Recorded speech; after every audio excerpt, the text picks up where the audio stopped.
This episode is brought to you by Kia's first 3-row all-electric SUV, the Kia EV9, with available all-wheel drive and seating for up to 7 adults, with a 0 to 60 speed that thrills you 1 minute, and available reclining lounge seats that unwind you the next. Visit kia.com/EV9 to learn more. Ask your Kia dealer for availability. No system, no matter how advanced, can compensate for all driver error and or driving conditions. Always drive safely.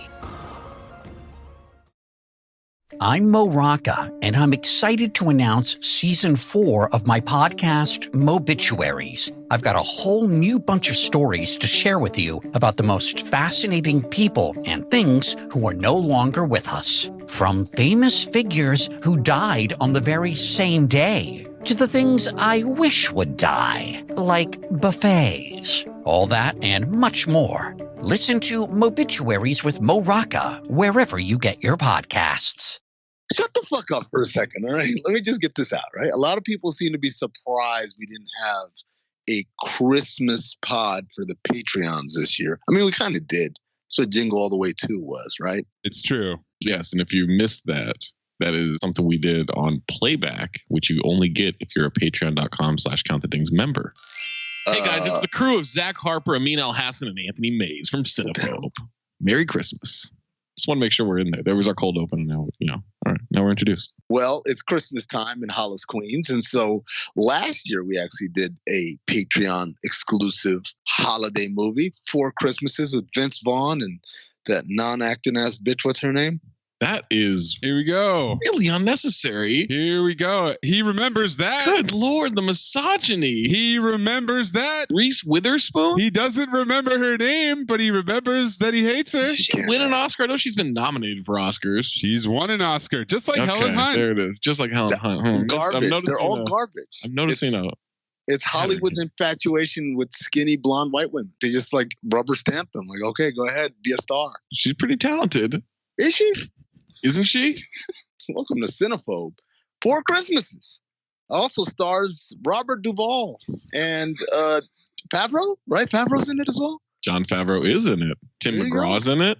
Yeah. Sissy Spacek's in it. I guess we don't have to name check all the people because they're going to hear it on this episode. Sue right from now. Swingers. Yeah, Ron Livingstone. Remember his name? What? Wait, what? That's not him. Well, and that's also not his name, by the way. It's not Livingstone. It's not. Ron Livingston is not Sue from Swingers. He's in Swingers. Oh, I mean, like they're all white people in Swingers. I don't know. It's Vince Vaughn, John Favreau, and a bunch of white people. But point being, what we need to do is tell the people what we're doing for January. Oh, guys. We like to keep things fresh, right? We like to keep things moving. We like to keep things in a pattern when it comes to the picks for each month. So we'll do like a theme month, and we'll do an actor, and we'll do a theme, we'll do an actor. And when we started this a year ago in terms of the theme months, we knocked it out of the park. Nicolas Cage month, January 2021. This will pull us out of the pandemic. And guess what? It worked. So we need to go with a big star. What, didn't it? Welcome to Omicron. So we need to go with a big star for January of 2022 to keep us out of the pandemic. So we're doing that. And there's only one person I trust to bring the big guns, to be able to dominate something like the pandemic. And so that's why we have decided January 2022, Sly Stallone month. I like the idea of that one man can take on an entire pandemic, kind of like Ryan Reynolds throwing his gun at a building. He'll help us go the distance with the coronavirus. We might not win, but we will go all 12 rounds. Guys, I'm going to pick first, and I bet I know how he defeats the coronavirus and the new variants that come out. I know how to do it. How does he do that, Zach? Maze, you know what he does? Exposition? No, he looks him in the eye. He puts his elbow on the table. He puts that big bear claw of a hand he's got out there. He turns his hat around and he arm wrestles that bitch right to defeat. That's right. We are going with the 1987 arm wrestling staple. 32% from the critics, 49% from the audience. Over the Top. Over the 20 CB. It's been a while. I love this movie. I'll tell you right now, file. Okay, put it in there. Put it in the spreadsheet, Maze. Yeah, you picked it, so we already know. No, file. Any of you can pick it. I'm going to file every movie this month. Just put them all in right now. Whatever you guys pick, it's Stallone. File. Okay, because he did nothing but bangers. Honestly, I don't think we should leave it to just 1 month. I'd rather do a whole Sly Stallone quarter or half year or a full year. Should we just do Sly Stallone movies until you phobe one? Yeah, find one until I phobe one. Buckle up. There's a level of curiosity that I have. I want to see how many we can pick. Get Carter, Stop or My Mom Will Shoot, Cobra, Rocky 4, Rocky 5. Expendables 3. File. I own Expendables 3. I didn't even know that. It's on my Rocky Apple 6? TV. What's the Mason Dixon line? Yeah. File. I hate it, but file. Oh, I found one that I would follow. I'm not going to tell you guys what it is.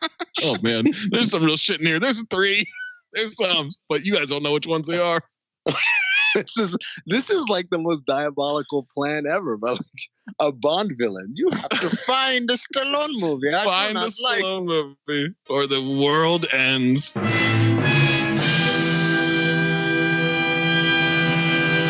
You guys have any Christmas traditions that you enjoy for a cold open? Listener, what's up? Zach Harper coming to you live from Just Making My Picks on Prize Picks, the largest daily fantasy sports platform in North America. For my money and your money, the easiest and most exciting way to play DFS. Again, that's daily fantasy sports. It's just you against the numbers instead of battling thousands of players, including like pros and sharks, those people that really try to game the system and screw you over. You just pick more or less on 2 to 6 player stat projections and watch the winnings roll in. Basketball's here, right? So check this out. This is the cool thing that I love from Prize Picks. You can now pick combo projections across football and basketball from the Specials League, a league created specifically for combo projections that includes 2 or more players from different sports and leagues. So if you want to do like more Patrick Mahomes yards and less James Harden points, you can do that. You can do that combination. You can do any combination that they have on there. You just go to the Specials League. You want to play alongside people. Maybe you don't want to go it alone. Maybe you want to play alongside people. You can go to, I don't know, Meek Mill, Andrew Schultz.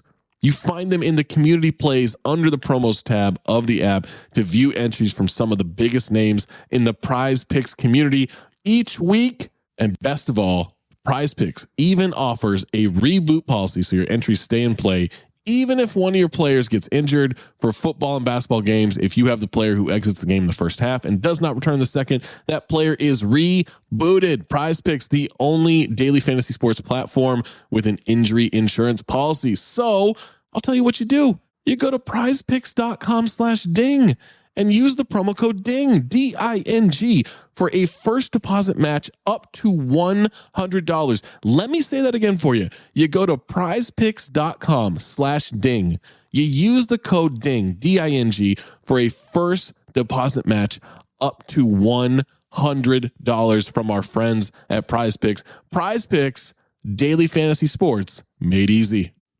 This will be the first Christmas in 22 years that I have not gone to San Diego to visit my grandparents. Wow. Breaking tradition. Wow. What happened? Oh, shit. You know what? Like, Zach, the fucked up part is for a second I was thinking, yo, are his grandparents okay? And so when you said what happened, like, damn, Zach. Because of the pandemic. No, I know, but like, Yeah. it could have been something else. Something completely unrelated. It's Actually, it could have been. Yeah, still hasn't answered. It's the pandemic.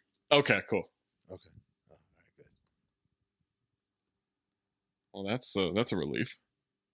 I'm also not going home for the first time. Now, I've missed Christmas before because I was in Miami for a Cavs Heat game, but then I flew home the next day. So I was home for the holidays, just not Christmas Day. But yeah, not this year. Staying home. But I am going to say this. Tradition that I'm really going to miss, other than, being with my family, is my mom's homemade cinnamon rolls from scratch. That's my favorite Christmas tradition. Is it homemade or did she get it from scratch? Scratch is her weed dealer. Is you sure it's weed? I'm not positive. Name is Scratch. I don't know what my parents are into now that they're in Oregon.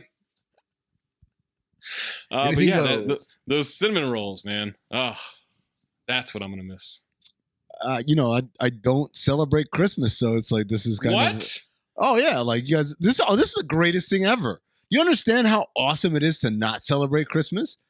It's like, what happened?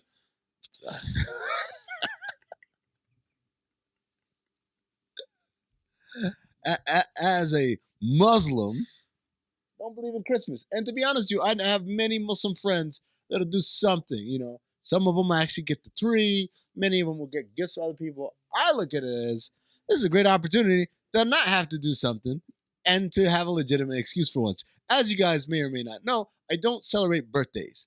Specifically, I don't wish people happy birthday. I don't like getting birthday gifts. Right. I don't like any of that shit, right? And the one saving grace that I've had, it's not really a saving grace. I actually get in a lot of arguments about this, is I tell everybody, well, I don't believe in birthdays, man. Like, I just think that it's too much of an energy and time drain. And it's easier for me to not remember other people's birthdays and not say anything than to play this whole game of who to wish have birthday to, who to get a gift for, et cetera, et cetera. So many people don't understand. They think I'm just being obstinate and stubborn. And I'm like, okay. But when it comes to Christmas and I tell people I don't celebrate Christmas, they say, why not? And I say, because it's not in my religion. People leave it alone, which leads me to believe I should start telling people that birthdays are not in my religion either. Oh. Allow me to reintroduce myself. My name's Jehovah.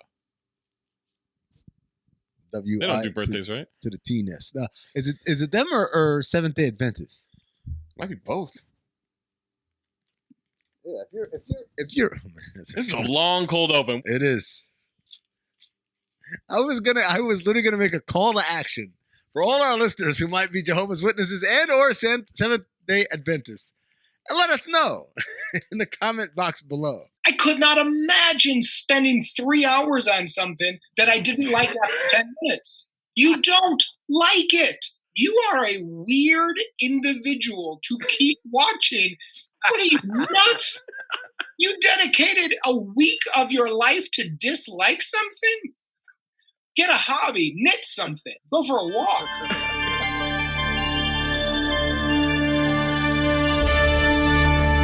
Previously on Cinephobe. How am I supposed to go back to the me before all of this pain? Excuse me? We're new in town and we've never had sex before. Would you give us a hand? I would have rather seen his cock. Out of way, Bobby! This episode in this movie exists. You bet your sweet ass I saw a lawnmower man. Oh, Teddy. I'll call some guys from my neck of the woods. We're not talking, Brooke, about a couple of queens who know a few grapples. We're talking about Polacks that don't have a goddamn future. You have a stupid heart and a stupid brain. Regular Einstein. You think I'm a coward? You're wrong. I'm not a coward. You're the coward. I'm not a coward. I love cocaine. I do it all the time. I'm sorry, you guys. I don't mean fag like homosexual. I mean fag like retard. I got nukes shooting out of my dick right now. I've got so many nukes. Dick Nukem. I mean, look at this buffet of ass. Mouth to dildo, dildo to ass to ass. Hi, Brant. Anal bees. I'm the goddamn talent, Maze. Look, Gene, I've never told anyone this before. My head! But I can suck my own dick. And I do it a lot. 1038. This movie is shit. You don't know shit. Holy shit, bro. I had the same note, too. And I swear to God, both of you guys are the biggest fucking liars in the world. Howdy. You should have saved this for the train. All right, au revoir, Lubin. Lisa, solide. Oh, I mean, why don't you just be like a regular person and dream about regular threesomes? Like clones. Give me some soul kisses, baby. Hey, beautiful. What? Oh, dang. Oh.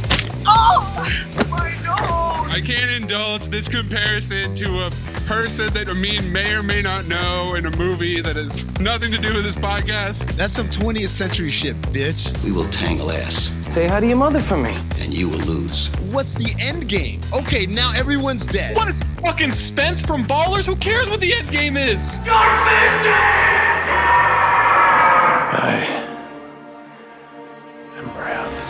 cavity.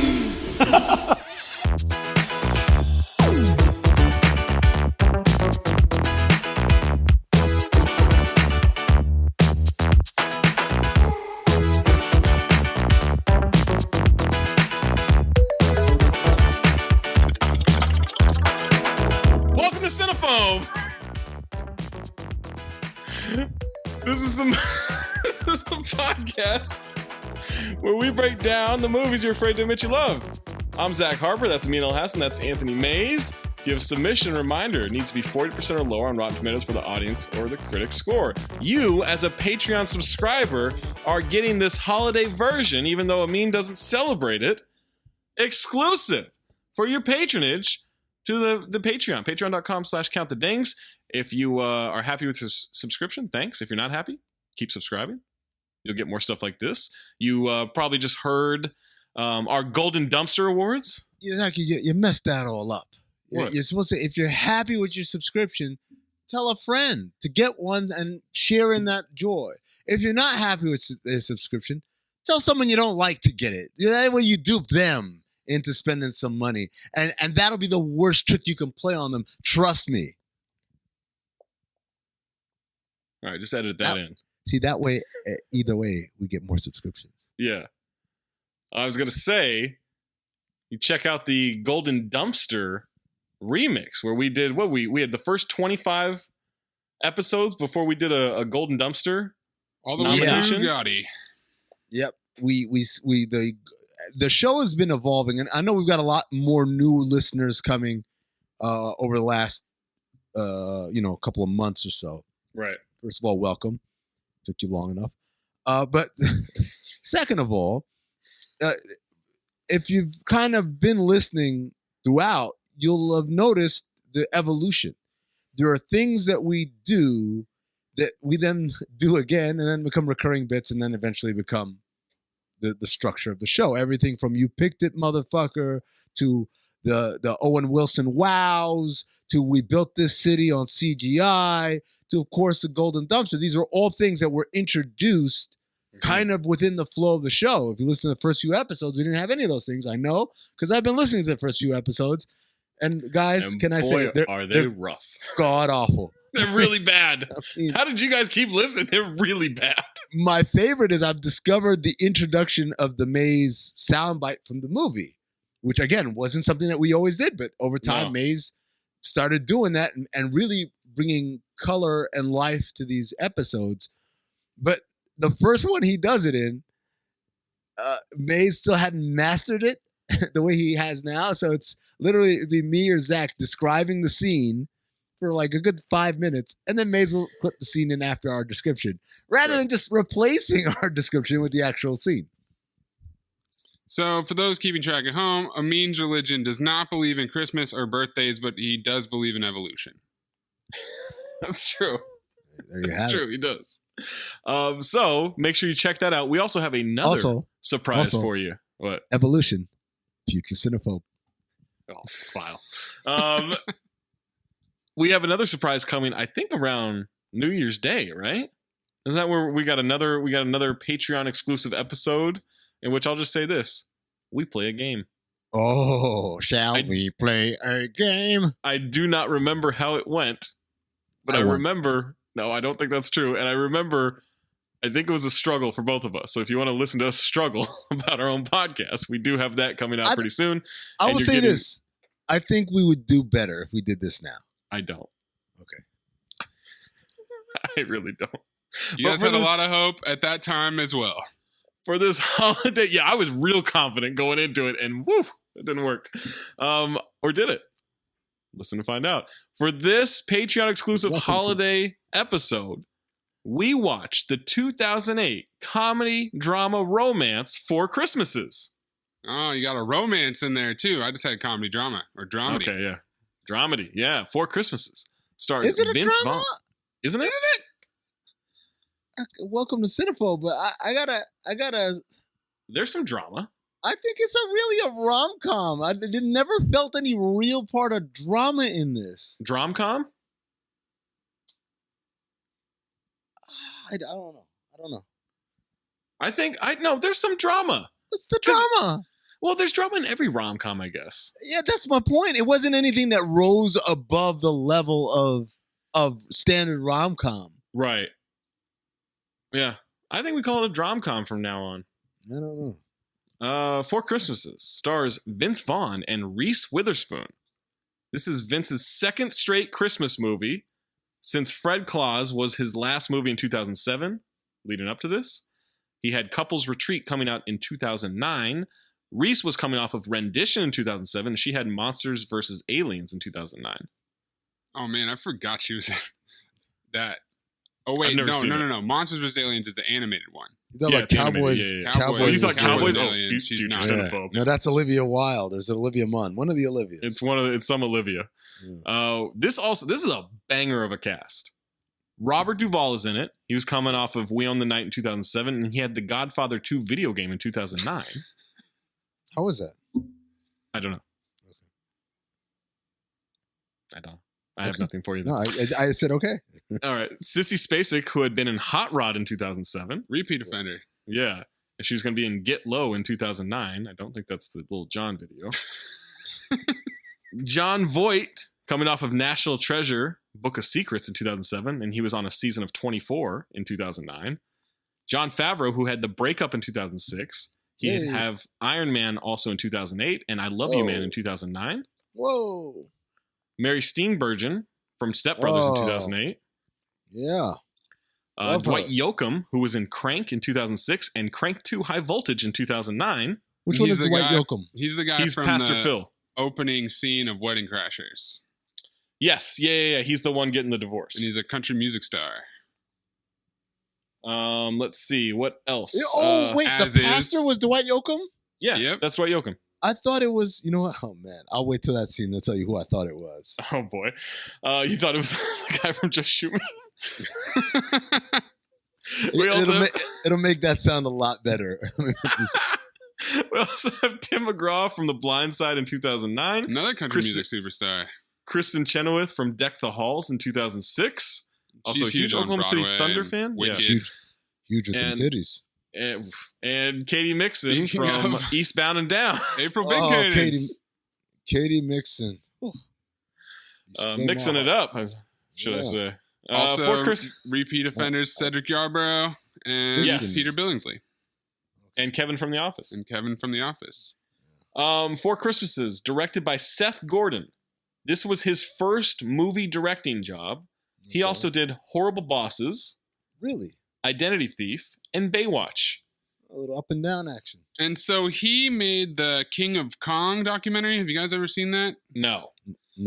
It was actually really good. It's about like a newcomer challenger to this guy who's been the top of the arcade game world and kind of looks like Keith Raniere since like the 80s. Billy Mitchell. Oh, yeah. And the video game person, what's the game they played that they were the best at? Was it Space Invaders, and then they ended up having like a sex change? Or is that? It's a lot of Donkey Kong, but yeah, I think you're thinking of the Netflix documentary on video games. Yeah, my fault. I think you're thinking of that, which came out last year, or this year, and is really good. I recommend that. What's funny was originally I wanted to make a joke, saying, I've seen that. And then I was going to talk about a porno. And then you guys said, no, what are you talking about? And I said, oh, no, that was King of Dong. But then I actually thought I had seen it and then threw that joke away. King of Dong or King of Kong? King of Kong. You've definitely seen King of Dong. I started it. Frightened inmate number 2. All right. Story. We have 4 writing credits on this movie. Story and screenplay by Matt Allen and Caleb Wilson. They also wrote the movie 9 Lives. Future Cinephobe. Animated cat starring Kevin Spacey. Kevin Spacey is a cat. And then screenplay from John Lucas and Scott Moore. They wrote John Lucas? Not that John Lucas. Not the other one either. They wrote Rebound, Ghosts of Girlfriends Past, The Hangover 2, The Change Up, The Hangover 3. Hold on, they didn't write The Hangover. They screenplay credits. They have credits. They didn't write it. Todd Phillips wrote it. Well, they worked on the script with him and got a writing credit. Right. So, they fucking came up with a fart joke or some shit.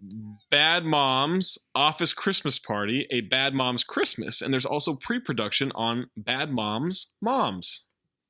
Office Christmas Party is actually pretty funny. I liked it. I heard it was bad. I liked it. Maybe I went in with too low expectations. A lot of Christmas, yeah. Especially because Ghost of Girlfriends Past is just like a bullshit Christmas carol. Right. And Rebound is a elementary school year basketball season that usually goes through Christmas. There you go. Synopsis for 4 Christmases. A couple struggles to visit all 4 of their divorced parents on Christmas. Yeah. Okay. Okay. There it is. Tagline: 4 families, 1 day, no mercy. Okay. Other tagline: little dramatic. His father, her mother, his mother, and her father, all in 1 day. A little much. Really beating that point home. And then one more. Pour eux, les fêtes sont un vrai cauchemar. Which means for them, the holidays are a real nightmare. I don't know why there's a French one. Yeah, that's... Isaiah Thomas will never have you say the name of his champagne again. I nailed it, motherfucker. How about that? Maze. Isaiah Thomas came on NBA radio, and he has this champagne company. And so I said it, and I said it with a perfect accent, a perfect pronunciation. Isaiah Thomas even was wowed by how perfectly I said it. And now Amin's hung up because I took 4 years of honors French in high school. And he's skeptical of it. 4 years of honors French. The taxpayers need their money back for the way you said that tagline. Private school. It's damn, even worse. Your parents deserve their money back for the way you. They deserve. Oh yeah, I dropped out of college. Of course, they deserve their money back. 2 questions. Absolutely. Which Isaiah Thomas, and is it actually from the Champagne Valley in France, or is it just sparkling wine? No, I believe it's legit from Champagne. It is champagne. That's not how you say it. It's legitimate. $80 million estimated budget. Grossed $120 million US, $164 million worldwide. It's a hit. $80 million? Hold on. It made how much? 164 worldwide. No, it didn't. Yeah. Well, I guess, Vince Vaughn at the time. Vince Vaughn? Yeah. 2008. You kidding me?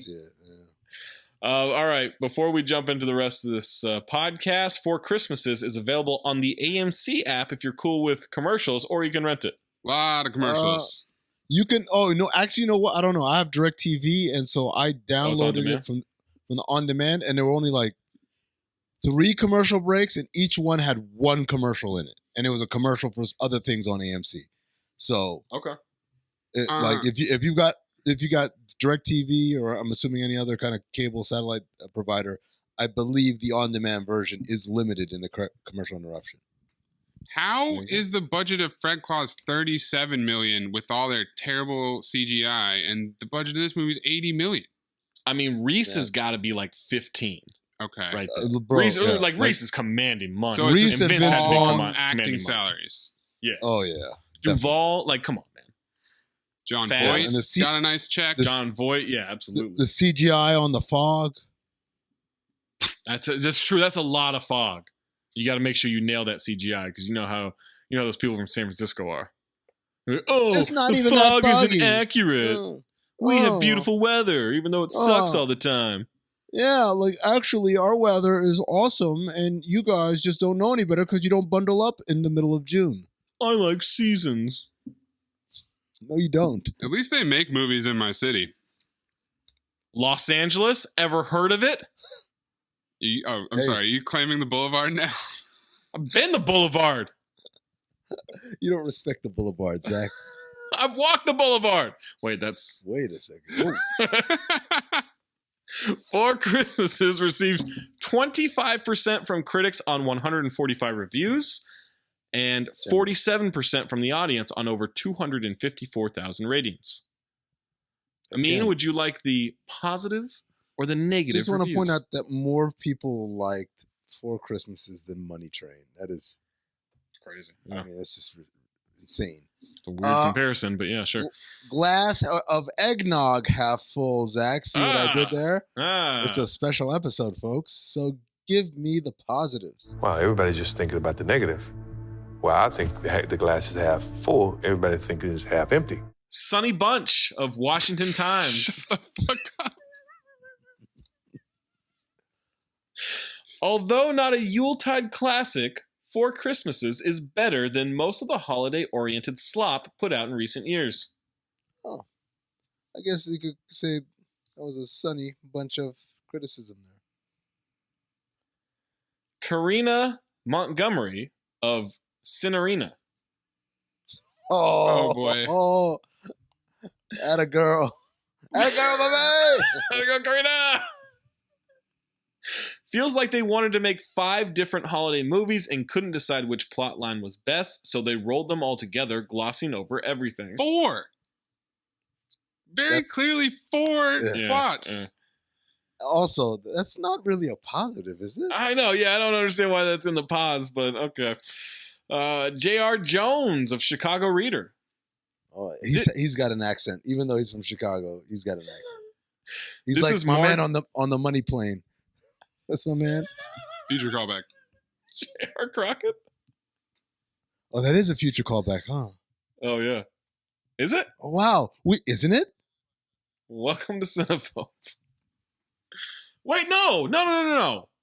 This will be out before then. Yeah, but where are we right now? Oh, fuck. You're right. Okay. J.R. Jones of Chicago Reader. This is marginally better than most, with a few offbeat comic ideas, a reliably droll performance from Vaughn, and as the parents, 4 watchable old troopers in search of a fat paycheck. I mean, I'm going to just say this. They ain't in search of it. $80 million budget. They found it. Fred Topple of Can Magazine. Wait, is this really... Yeah. Hold on. His name is Fred Topple? Topel. Maybe it's Topel. No, I like Fred Topple because it sounds like Ted Koppel's fake name that he reviews for movies under. Did you say What's your Can name? Magazine? Can Magazine. C-A-N. Can Magazine. I hope I meet a girl who can keep up with me like Reese Witherspoon. Not a blonde, though. Sorry, not my type. What? I don't know. Ted Koppel out here just throwing a dick. Ted can't get laid. Kevin Kent McCarthy. Kent Magazine. Kevin McCarthy. Kevin McCarthy, isn't that Macaulay no. Macaulay? It's Macaulay Culkin, right? No, that's Kevin McAllister Oh, shit. of BDK Reviews.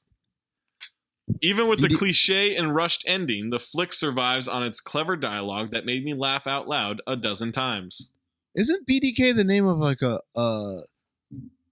serial killer from the 70s? BTK. Oh, it's BT.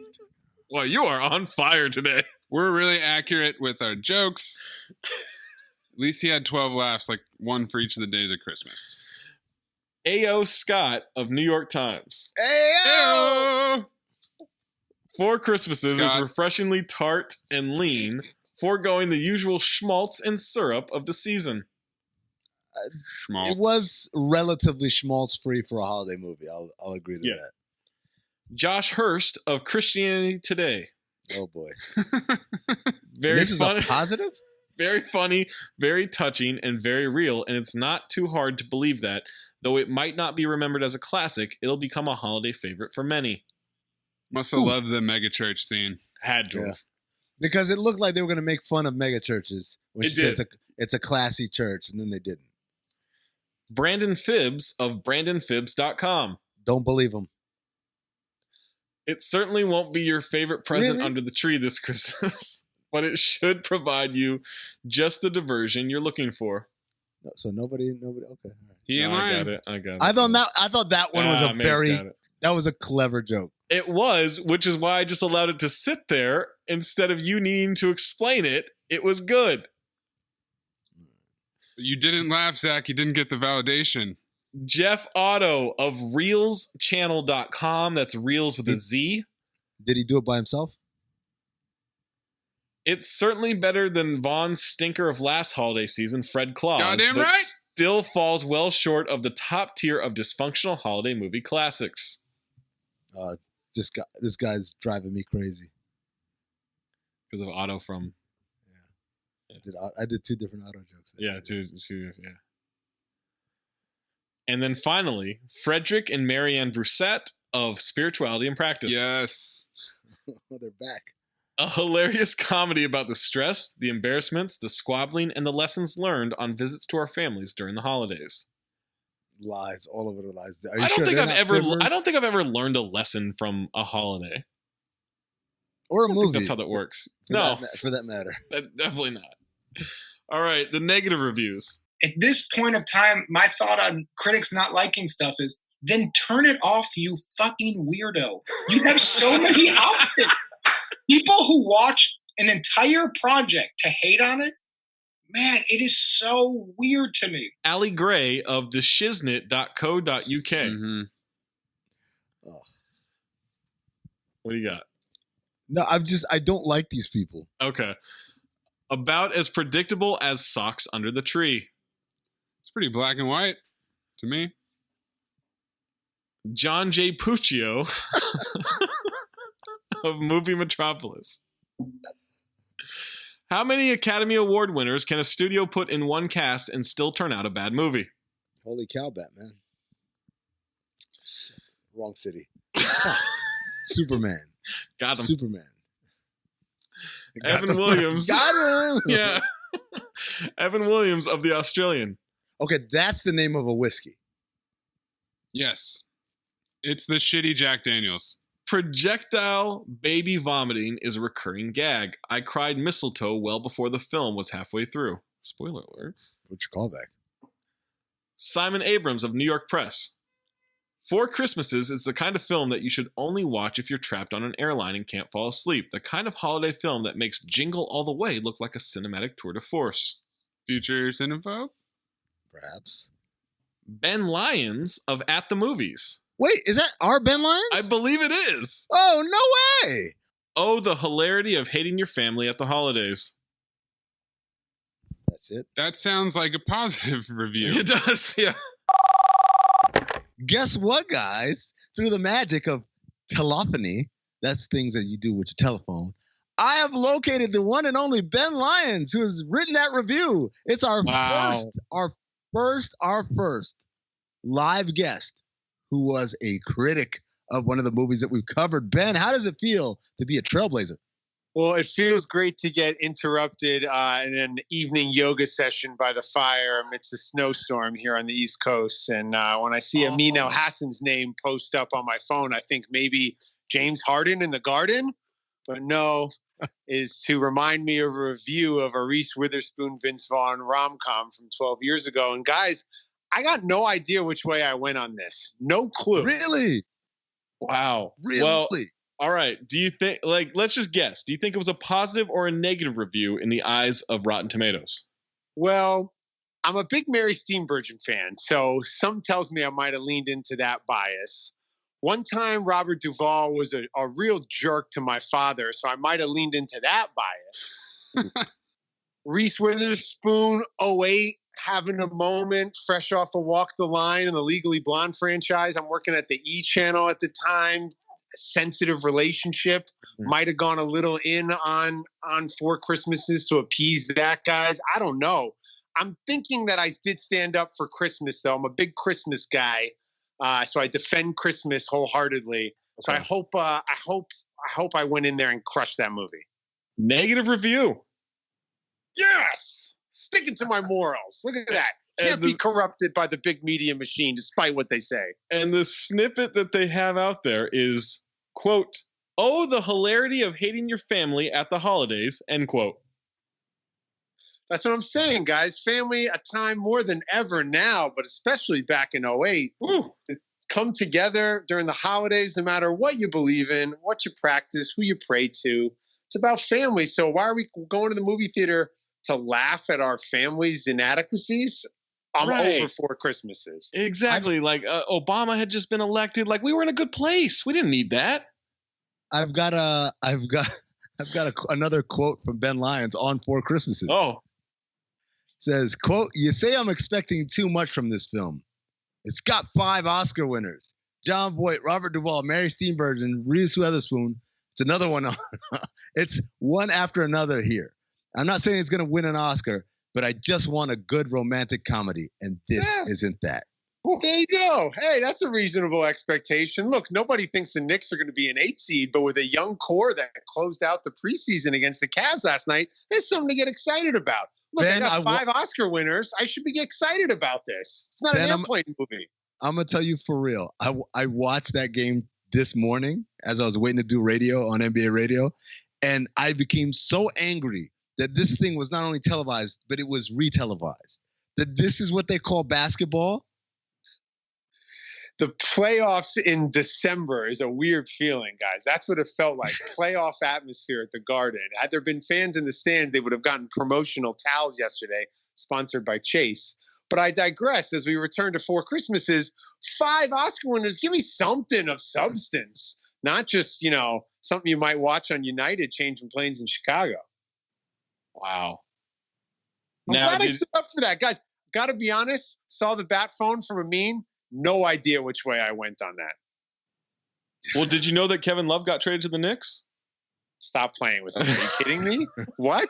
I'm 100% lying. I'm 100% making that up. Oh, man. Are you kidding me? I was ready to bring out the Ralph Lauren and walk down Fifth Avenue and go check out the tree. Are you kidding me?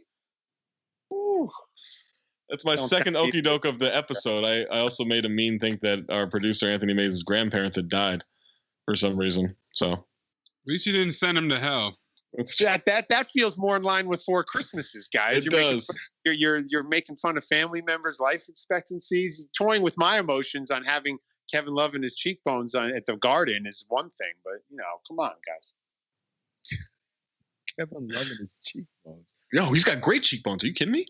Kidding me? Top 5 in the league. Yeah, absolutely. Like, trust me, I've seen. I was covering him when he didn't have cheekbones. Okay, so now it's even more pronounced. Like, it's incredible. Dollar Shave is beneath him, obviously, for an endorsement. But what would be high end enough men's grooming for Kevin Love? What's it called? Harry's, right? Isn't that the fancy one now that everyone's getting? Do we have Manscaped? Do we have Manscaped as a sponsor? I'll say Manscaped just in case. There it is. Do they do faces? There used to be a salon on the Upper West Side called Jean-Louis David. I think we should get Jean-Louis David and Kevin Love on the phone. We'll make that happen. We won't make that happen. That's not something we can do. All right, get back to your yoga, Ben Lyons. Thank you so much for joining us. Namaste. Happy holidays, guys. Oh man.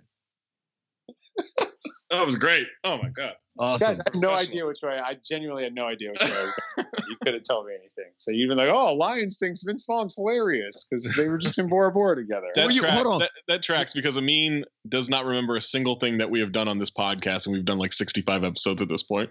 Ben, it's to the point where I will listen to an episode that I have no recollection of, and then something will come up, and I will, in my mind, make a joke like, oh, it would be funny if someone said this right now. And then I literally say the joke right at that moment. I've forgotten the jokes that I've even said.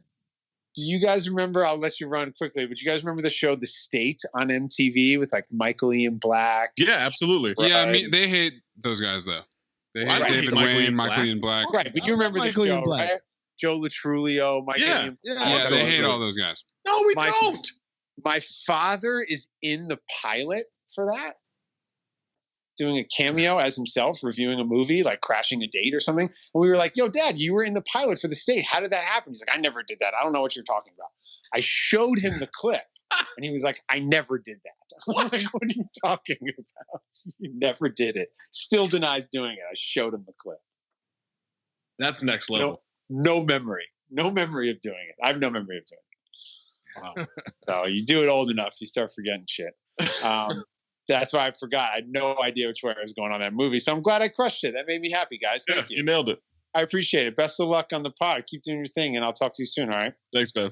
Thanks, Ben. Merry Christmas. Be well. Be well, guys. Cynthia Fuchs of Pop Matters.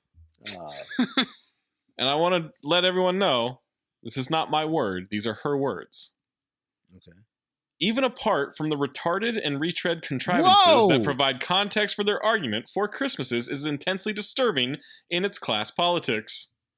Fuck you. She's committed to that word.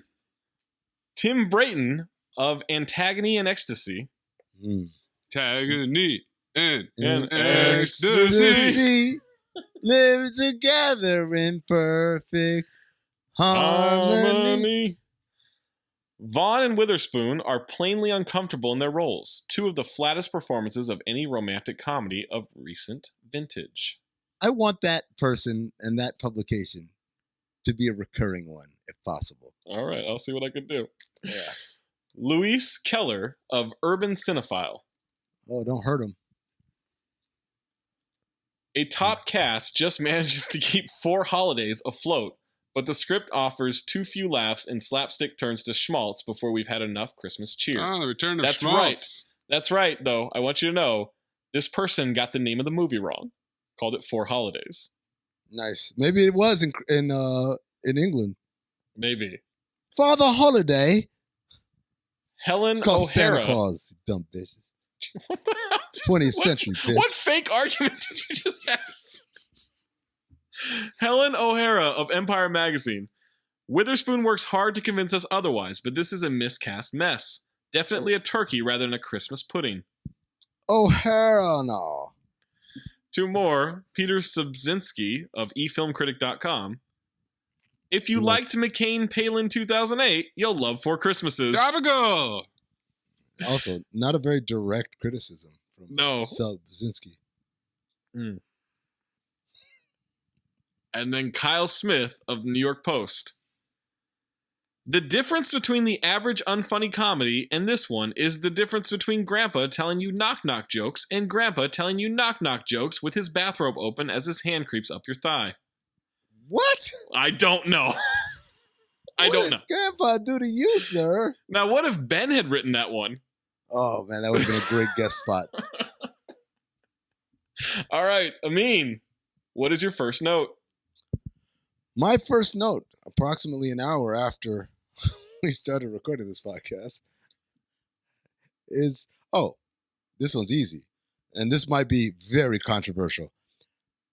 I don't think she's attractive or good. Reese Witherspoon? Reese Witherspoon. Good? I don't think she's a good At actor. her job? Jesus Dude, Christ. she's an incredible actress. What are we doing? No. What's happening No. here? This isn't even a Two Americas thing. Like, you're just wrong. She hasn't even done anything. It's just seeing her face. I don't see it, man. Like, as soon as I saw her, because as soon as I saw her, I was like, man, I don't know why people go crazy about her. She's not even that hot. And then I thought about it, I was like, well, I mean, that's not why she gets a role. She gets a role because she's a great actress. And I started thinking about all her roles. I'm like, I don't think she's a great actress either. What? Yeah. I like the Amin on your shoulder. Yeah. Takes sex off the table. He says, let's focus on her acting. Right. Yeah. I mean, she's I defy you. She's two-time nominated for the Academy Awards. Yeah, winners She won win. once. She Okay. won. She's awesome, man. You're wrong. What has she been in? What has she been in? What has she been in? She What has she been won in? for Walk the Line. She was that movie nominated was for trash. Wild. No, Walk the Hard was way better than Walk. It's not called It's a Walk the Hard. It's called parody Walk of Hard. it. All right, Walk look. the Hard. Walk Is that like the Ding a Hard. Dong? It's King Dong sequel. Oh God! Big Little She's Lies? amazing in Election. She's amazing in Legally Blonde. You might not like Legally Blonde as a movie, Legally Blonde but is she's terrible. great in it. The only Pretty movie Little Liars. She's phenomenal. The only thing she's been in that Yes, I she was is. like, that I gave her, I was like, okay, you did a good job, was Pleasantville. Yeah, she's great All in these- Pleasantville. She's great in that too. All yeah. these other ones, Legally Blonde, Sweet Home Alabama. No, that's not a good one. All these all trash, bro. They're all trash. Have you seen Election? Election, yes, I have. I very much enjoyed Matthew Broderick. She's incredible in it. She's No, she's not. so good in that movie. Yeah, you're out of your mind. She's unbelievable in that. I'll give you like overrated at this point because Have she you seen- hasn't really done anything great recently, but she Reese is definitely Lindley? good. Recently? This means All right. war, Zach. Let's keep it moving. Oh, Have you I seen like Freeway? Freeway, she's phenomenal in Freeway. That's a fucked up movie. No, even though what you do is wrong, Zach, we should just move on. All right, we're kicking it off with a remixed version of White Christmas at what looks like some kind of office Christmas party, but I think it's supposed to be a bar. Future callback. Reese is at the bar, and a scarfed and bespectacled Vince Vaughn walks up to her. It's Kent and Daphne. He's trying to hit on her, and he's awkward. She's not interested. He's asking her questions. She's answering, but seems like it's annoying her. She's from Connecticut. She went to Wesleyan. Shout out to Majored in Jade. Psych. Shout out to Jade. She stops his compliments. He's done everything right, but she doesn't care. She's being cold. She's being honest with him. Called him an asexual pen pal. As she's walking away, he tries to get her attention and finally yells, "Bitch, I'm talking to you." Clip the whole thing in if you want. Glasses are off. I think this is where I fell asleep. Okay, so that's the problem. Oh, it's been a while. Yeah. I watched it again. I woke up today and I watched it over. Okay. You turned it on. You wrote down, "I don't like Reese Witherspoon," and then you fell asleep. Pretty much. That's pretty accurate. Bitch, right I'm there. talking to you. Just like the breakup, this movie, I thought, started with Vince picking up his date for the movie. Or he kisses her, she rebukes him, then they make out, then they fuck in the bathroom, they walk out and leave the party together. This is how we handle our business in the Bison State, mama. Takes her to this amazing home, and turns out they both live there. They're role-playing. Ha! Now, Maze just came. now I have a note here that because I thought Amin was going to be more engaged in this movie. I am, but just not in the beginning. Amin is going to ask us a role-playing question. Have you guys ever role played? Zach, you go first. No, I have some of those questions coming up. Okay. But no, I did not at that moment because I fast forward through this because I figured I watched it already. Okay. He really liked the Daphne character. Kent was hot to her. Now it's a new day. They're taking dance lessons. Post-lesson, they're sitting around talking. Two other couples are there. Vince Vaughn has to have a writer in his contract that demands a dance scene in every fucking movie he does. No? Probably. Like, he likes to dance. I mean, a little too much. A little too It's much. not that it's not that he likes to dance. It's that he likes to show off that he likes to dance, and that's just Okay. a little too much. I mean, Brad Pitt snacks constantly. Which one bothers you more? The dancing, definitely, because the snacking actually makes a character feel richer and more real. Okay. Richer, like a rich character, not like a wealthy character. Right. It's textured. It's nuanced. The idea of someone. I like the idea that you're like, this guy's so wealthy. Look at him. He's snacking all the time. He can afford all these snacks. What a millionaire. I think that it's fine that he likes to dance. Like, I don't find that it takes away from the movie. It's just a little bit in this movie. So the dance scene in Fred Claus, that you were good with that. That was more ridiculous. Yeah, that's a worse dancing, but like, it's good in Wedding Crashers. It's a funny bit. Like, yeah, I'm fine with it. It's a weird thing to Wedding Crashers. What's he supposed to do? Not dance? Yeah. In Wedding Crashers, not only does he dance, but he writes a line for himself, praising his own dancing. Yeah, he tells him that he has to take it down a notch so as not to offend Christopher Walken. Yeah, damn it, why did I have to go showing off? No? Nothing? Okay. Two of the couples are there at the dance lesson, and someone asks when the wedding date is. They're not getting married. So why wouldn't you want to get married? Well, We're happy. we're happy, Yeah. and I love her. So marriage just kind of brings pressure and stress and all kinds of stuff. Yeah, we don't want our relationship to turn into work. We just want to be together because we enjoy it, not because we have to, you know? It's like there's a reason that they use the expressions tying the knot or ball and chain. Have you ever listened to the words of a marriage ceremony? Like a promise to obey?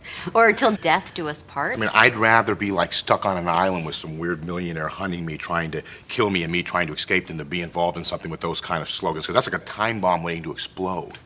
So what about children? You do want to make them, no? No. No. I don't want to make them. Mm-mm. Yeah, they're both anti-marriage because they're both children of divorce. This is a big children of divorce movie. Yeah. I love how the groom-to-be asks, wait, you're not getting married while you're doing this. Basically implying no dude would ever take these classes unless he's being made to by his fiance. Unless you're Vince Vaughn. Right, unless you're Vince Vaughn, you like to dance. Are you pro or against dancing? I Emit? don't can't understand tell. what's going on here. I think he's anti-white people dancing. I mean, Vince Vaughn, I didn't want to say it, but he dances very white. Like, he's the kind of dancer. You did want to say it. White people look at it and say, oh, he's such a great dancer. And black people are like, what the fuck are you talking about? So it is a two America situation. All right, they are at his office party. Cedric Yarborough and Kevin from The Office come over to them. Cedric has 13 airport pickups for Christmas and is lamenting his 4-year-old niece being called the next Beyonce by her dad. She sucks. She's terrible.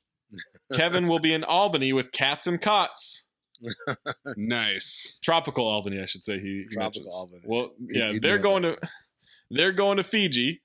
They're lying to their families about charity work and all the lies they've told. The more details you give them, it throws them off the scent. I've heard you espouse this same ethos about lying. I mean, when you say what your job is in an Uber. Yes, that's true. That is absolutely true. When I'm in an Uber, I make up fake professions, because if I tell people I work for ESPN or that I podcast or whatever it is I do, or I work for SiriusXM, it'll open too many questions.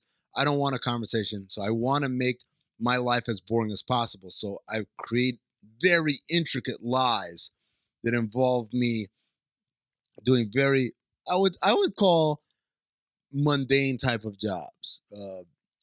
Sales director, Southwest Region, Tonka Toy Truck Company. Regional manager for the Marriott company in guest experience. Things like that. And it works. The more details you put in, it throws them off the scent. We tried to help our friend Serena do this, and she butchered it. Horrible. Yeah, she was like, I'm an astronaut, or something. She said something that was more interesting than what she actually does. We're like, be like, you're in window sales or something like that. And she's like, I'm an astronaut. Didn't work. Can't spell families without lies. Yep, it's true. They don't feel guilty about this. And I wrote office party exposition. They're back home playing backgammon. She scheduled a couples massage and checked them in for their flight early. He picked up noise-canceling headphones for them. He's going to schedule scuba. They're excited for this trip. We get a packing montage the next morning. There's dancing. There's snorkeling gear. They're throwing clothes at each other. He calls his mom, tells him they're going to Burma. It's mom call exposition. He hasn't been there in 3 years. He tells her Merry Christmas in Burmese. Had to take it to the next level. Then, heavy fog in San Francisco. Ominous music. Every flight is canceled. Happens. And they're talking to Peter Billingsley, repeat offender, at the ticket counter. He can get them out tomorrow. You may remember Peter Billingsley from A Christmas Story. You'll take your eye out if you don't watch it. What's his name? Fragile. Yeah, and also he is the friend on the breakup. And he's also the actual real life longtime friend of Vince Vaughn. Yeah, they were on a PSA together or something like that. I don't know. Yeah. After school special. Yeah, whatever. He'll put them up in the Radisson next to the airport. You promise you can put me up at the Radisson? That's great, honey. Did you hear that? No, that's terrific. Would it be possible to take us out to Sizzler and get us McDonald's as a dessert? You know what I'm going to do? I'm going to start missing flights more often now that I know that this kind of red carpet service is available, because that's terrific. I got to sweep the Radisson. You know what? He does it so well. He does the sarcastic asshole so well. You got to clip that. Yeah. There's no sister airline. There's no cousin airline. There's no airline their airline felt up before. And now a news reporter's gone live on the air and goes over and talks to them about the flight cancellations. Now their family knows. Vince is a deer in the headlights. Reese and Vince both get calls from the family. As she's talking to her mom, his dad calls, and while she's talking, he's asking if he should answer his phone. He's panicking. This is a very panicked scene. When the camera pulls up on him, he suddenly forgets how to lie, which I love. He's so good at it when he has a little rehearsal time. The scene reminded me of the scene in The Breakup when they're playing Pictionary. Yes. As he's kind of, what should I answer? Should I not answer? You're doing a lot of this. I don't know what this means. What I answer? Should I answer? He keeps talking fast and in a very stressful way to her. There's a scene later in this movie that really spoiler alert. Also, future callback game. Also, if you're ever on TV, live TV like that, which they never ambush people like that, but I get it. It's a movie. If that ever happens to you, all you got to do is say, "Kicked her right in the pussy." they will turn you off immediately. Well, that's a helpful tip. It is a Thanks, helpful Billy tip. Bush. I'm just saying, kicked her right in the pussy, not Oh yeah, it's totally different. grabbed her, brother. That's grabbed her is terrible. Kicked her, clearly Both- comical. No, not all right. They've got to go to 4 families in one day. Shout out to old people watching the local news, by the way. Absolutely, yeah. The same channel. It's a popular station. CBS 5 in the Bay. Yeah. They make up on the drive to the families. They still have each other no matter what happens today. We just got to get through these 4 Christmases. He said it. He said it. Yeah, and it was so premise explaining exposition. I mean, I felt like this was one of the most expositional bits that we've ever had in the history of this podcast. Really? Well, okay, I take that back. Money Plane, the poker game. That might be the gold standard for exposition, where everyone's telling each other who their characters are, like a game of asshole. Brad and Kate roll up to his dad's house. They come up with mistletoe as a safe word to flee. He says, pull the ripcord early if she's uncomfortable. He tricks her into saying mistletoe before they can go in, but she makes them go in. My next note, Vince has great skin here. You notice that? Dude's glowing. I did not. Oh, he's got great skin. Okay. Robert Duvall is the dad. A lot of hillbilly energy here. He complains about them sending too many presents, trying to outdo him. Then Jon Favreau comes up from behind. Wait, hold on. Robert Duvall, definitely anti-masker. Isn't he In real very life? liberal? I'm talking about in the movie. Oh, in the movie, yes, absolutely. All right. Jon Favreau comes up from behind, puts Vince in a chokehold, then releases him. We're not talking about a couple queens who know a few grapples. Tim McGraw comes over, shakes his hand, and then throws him into some kind of armbar hold, releases him. Denver and Dallas are their names. I just watched Made the other night. I've watched it before, but I rewatched it again because I've forgotten most of it, and I forgot how funny that movie is. And watching that like literally 2 nights ago, and then watching this really made me sad. Okay. Really?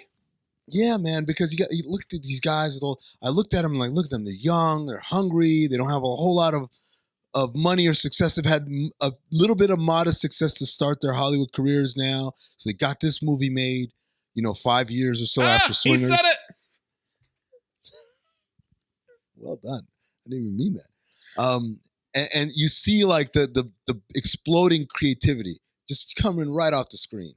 And now you look at them bloated and fat and paid beyond their wildest fucking dreams. And this is what they come up with, this drivel. I mean, Vince has his fat ball, but Fabs is jacked in this movie. What are you talking about? He's making Iron Man right now. Yeah, that's true. I know. I mean, bounce back. Some of us bounce back. John says that he must be Orlando's girl. They're named after the cities where they were conceived. Brad is Orlando. He changed it to Brad. He's Brad. She's confused. Then a pregnant Katie Mixon with the kid in her arm comes in. Hold on. Question. If you could rename yourself, what would it be? Oh. I got a more fun game. Oh. Okay. What is your city of conception name? Oh, I don't know. I know what it means. Is it Welcome to Wouldn't South that be weird? Khartoum? Wouldn't that be weird if I knew where Amin was conceived and he didn't? Especially since I'm older than you. Right. Mine would be Sacramento. Paris. Oh. Oh, that's why you want to play this game and you thought it was more fun. Fuck out of here. Paris, Texas? Yeah, Paris, Texas. Future Cinephobe? No. That movie wasn't that enough. No, fun story. I mean, my parents had sex one time. Oh, really? In Paris, France. Wow. Wow. That's a tall tale. Because you're tall. Oh, I thought it was because of the Eiffel Tower. This podcast is going to be a mess to edit. This is a holiday movie. Oh, so, man. all right. So, if you could rename yourself, what would it be? That's a great question. I'm trying to think of a name I really like. I guess J-Lo. J-Lo? J-Lo. How do you spell that? J-L-O. And then I would claim that I was first. Not Jennifer Lopez, even though she's older than me. Maze, what would you rename yourself? Actually, I think I would change it to Ricardo. I like the name Ricardo. Luther. Ooh, that's a good one. Can I change mine to Beelzebub? I mean, you can. Why would you, though? Beelzebub Harper. Yeah. We'd all call you Bub, Bubs. though. Everyone will call you Bub, Bubs. yeah. Yeah. I've got two options. One is Jabril, and the other is Dre. I've always thought the name Dre was a very cool name. Dre's nice. I like that. Dre, like, Would you be Andre or would you just be Dre? Just Dre. I think I would be just Dre. I don't want to be Andre. What if I picked Waz? That would be weird. Like, I want your life. I'm just gonna talented Mr. Ripley Waz. That's what I'm gonna do. They're not so talented.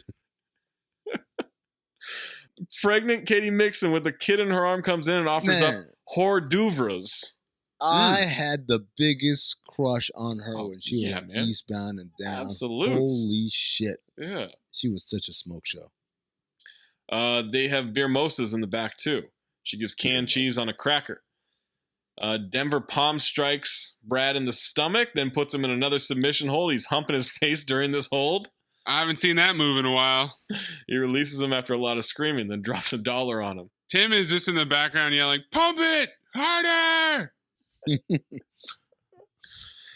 All right, they head into a bedroom and he offers up her saying mistletoe, but she can't believe she didn't know his real name after 3 years. He says, "No, I hated my name, so I changed it." You don't say, "Hey, my name used to be Asshole, now it's Bob." You just say, "Hey, it's Bob." Would you be heartbroken for not knowing someone's real name? Or is that just bad writing? Because she's legitimately heartbroken. I guess I get it. No, I mean, you live together. I don't know, heartbroken. I would be very confused. Like, how the fuck didn't I know you changed your name? But wouldn't it be like something funny? Like, dude, yo, man, why did you tell me your name was? It wouldn't be like, I can't believe we've shared so much. Her awful ass acting again. Oh. But see, I gave a benefit of doubt. But she was very subdued in the scene, so I don't understand what you're doing here with Reese Witherspoon. She did. You've decided to get on this hill, and you've decided to die on it when you can just come down. We're not going to think less of you. We couldn't think less of you if we tried. I'm not going to die on it because I don't think that she's Wonder Woman. What? I don't know what that is. Okay, so Wonder Woman's real name is Diana. Diana. Yeah. Diana. He says his brothers are semi-professional cage fighters, cockfighting, but with dudes. They're dude cockfighters. But they don't get paid for it. They just put it on YouTube. Honey, my childhood was just like the Shawshank Redemption, except I didn't have some kind, older, soft-spoken, gentle black man to share my struggle with. She's telling him he's a strong, confident man now. They're intimidated by him. Set healthy boundaries and put his foot down. It's time to open presents. So he walks out and asks them to take it down a notch. He's not a kid anymore. They can't talk to him like that. They're adults. Certain boundaries are going to exist now. Whether they can see them or not, they have to respect it. And if they're crossed, there will be real consequences. That's when Dallas sweeps his leg. Denver yells, "Welcome to the Octagon, son," and he pulls him into the living room. Dallas does a backflip onto him. The kids want to be tagged in, but Denver says he can't lose custody again if they get hurt. Then tags them in and says, "Merry Christmas." The older son is Skylar Gazondo, a.k.a. Gideon Gemstone. Oh, yeah. Righteous Gemstones. And he screams, "Google me, bitch!" Wow. You might want to look me up sometime, Barbara. He's really cute. Come around. How about that? Duvall steps in, and Vince is left on the ground. Reese comes over to try to talk to him, and he flinches when she touches him. She's so proud of him. Orlando's going to distribute the presents. When we find out as he's giving out the presents, there was a $10 cap on the gifts. They didn't know. And Brad got the kids an Xbox. They think he's trying to show off. He didn't know there was a spending cap. Now the kids get a gift from the dad, Dallas, and it's a flashlight. The kid asks why he doesn't love him. He says, "Well, my gift from Santa Claus better be straight cool." And Vince says, "I have a feeling your gift from Santa is going to ring in right around $10. Is Santa Claus cheap like my daddy? Oh, Santa Claus is your daddy. Kid didn't know Santa was fake. Brad thought they knew. Kid starts taking his clothes off, jumps out the window, and runs off. Apparently, when he gets upset, he goes streaking. When he gets to hurting inside and can't use his emotion words, he gets to streaking. again, childhood nudity / sexualization of children as a punchline for a joke. Almost always terrible. Was that sexualizing? I mean, like, he didn't have to fucking drop his drawers and throw them in the window. I mean, we didn't see his dick. But I'm just saying, like, I don't know, man. Like, it wouldn't be funny if the kid was butt-ass naked running through the streets. I don't know how many times I can lob you up for this joke on Maze, but you just keep watching that thing sail into the crowd. Yeah. They get the data satellite dish. They're paying for the monthly service. The problem is Maze does the editing, so we couldn't even fix it if we wanted to. That'd be a weird edit for him to make. Installation guy comes on Tuesday, but Duvall says they install their own stuff in this house. If you think I'm going to allow a sex predator to wander around my house and touch my underwear, you've got another thing coming. Wouldn't getting your dad a new TV be a bigger priority than getting him satellite TV? Yeah, wouldn't you just get both if they got the money like this? For real. When he calls a TV a radio. Yeah, that was funny. They're going to install it together. Denver hands the little girl to Brad. He's uneasy, but he's holding her, and Kate sees him with the kid and feels some feelings. They're installing the dish. Denver gives him advice. Brad rejects the advice, and we get roasting exposition. I didn't know you majored in satellite installing at Stanford. Oh, he went to Stanford. Says, that's great. Mock me for being educated. That's awesome. Kid wants Grandpa to play war with him. Says later. Kid says Grandma's boyfriend does whenever he wants. He calls the boyfriend a first-class ass sniffer, and you can tell him he said so. Then they tell the kid to go get them some beers. Can't spell families without lies. Yeah, he says, I don't want to speak ill of your mother on Christmas, but she's nothing but a common sense street whore, or a common street whore. He says, nice restraint there, Dad. Robert Duvall really settled into a lane late in his career. He did, yeah. He says she threw away her career, abandoned her kids, and ran off with another man. And says she was a cashier. It's not exactly a career, it's a job. And she left because he wouldn't talk to her and shut her out. And yes, that's when we get Grandpa saying you can't spell families without lies. And we get a look from Vince. Message. Kate is bad with babies. April is smearing mayo on Spam casserole. Oh, God. There's talk about breastfeeding, about does it hurt, flicking nipples. Then she adds a layer of Doritos to the casserole and dips a Dorito in mayo. The signal on the dish isn't working. It's fuzzy. Kate gets handed the kid, and the kid immediately starts crying, and chaos is ensuing. This is a really hectic ass scene. Yeah, lots of yelling. Duvall says, take it down. He wants the rabbit ears. Kids screaming in her face. While they try to adjust it, Brad pulls the dish clean off and falls off the roof. Wire pulls through the house and starts ruining the interior. Denver says it's too much. Duvall says, stop doing whatever you're doing. The kid stops crying. Vince climbs up the roof a bit with the dish as his leverage. The cord pulls loose. He falls. TV breaks, slams against the wall. Kate turns and smacks the kid's head on a cabinet door. The TV's on fire.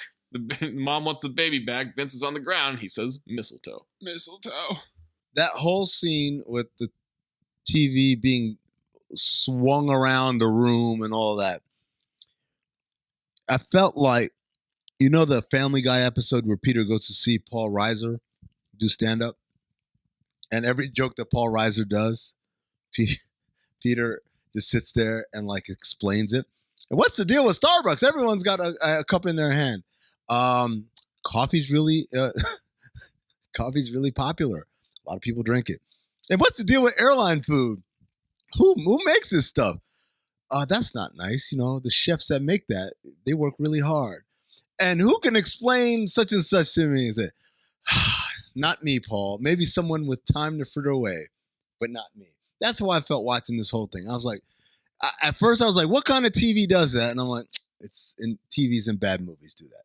They fly around a room. It's so weird that you decide not to be in on this movie. What? Like, why is that weird? I still, like, I've laughed one time. Because it's everything you've talked about. He doesn't celebrate Christmas, Zach. Everything you've talked... He didn't celebrate Christmas last year when we did fucking Fred Claus. Fred Claus is great. But everything that you implored about why Fred Claus was great happens in this movie to the same degree, if not better. No. Yes. No, Vince Vaughn does not do the Vince Vaughn thing nearly enough in this movie. He does it a couple of times. He did in that movie. No, you're lying, man. No, I'm not lying. Oh, erroneous. He doesn't do the Vince Vaughn thing? He's done it like 4 times at this point. No, not well. All right, they're driving away. She says that she can't believe she nailed the baby's head, and Vince laughs. He says it couldn't possibly lower the kid's IQ. It's fine. She's amazed she got it to stop crying, thinks it liked her. Then she's talking about nipples from breastfeeding. Now they're pulling up to her mom's house. There's a Jesus statue in the front yard. That's different. And Mary Steenburgen opens the door. In my notes, I have Mary Steenburger. Okay. I sat next to her husband one time on an airplane. Ted Danson? Yes. Okay. Little Dancing Man? Why wouldn't you just lead with Ted Danson? Because I wanted you to name drop. Okay. Thank you. She wants hugs. Kate seems confused.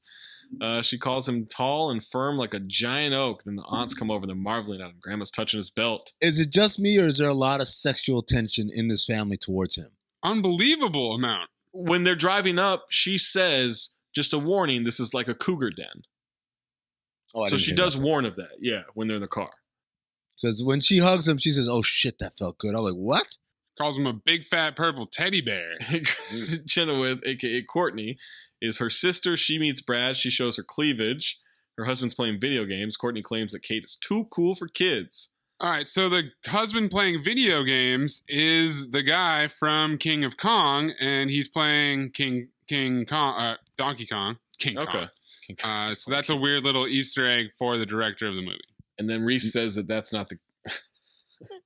Not for some reason I wrote, she says that that's not the cashew. I think I meant to write case. I don't know how cashew got in there. We're on fire. That's nuts. At one point, Graham checks his belt and says, "Genuine leather?"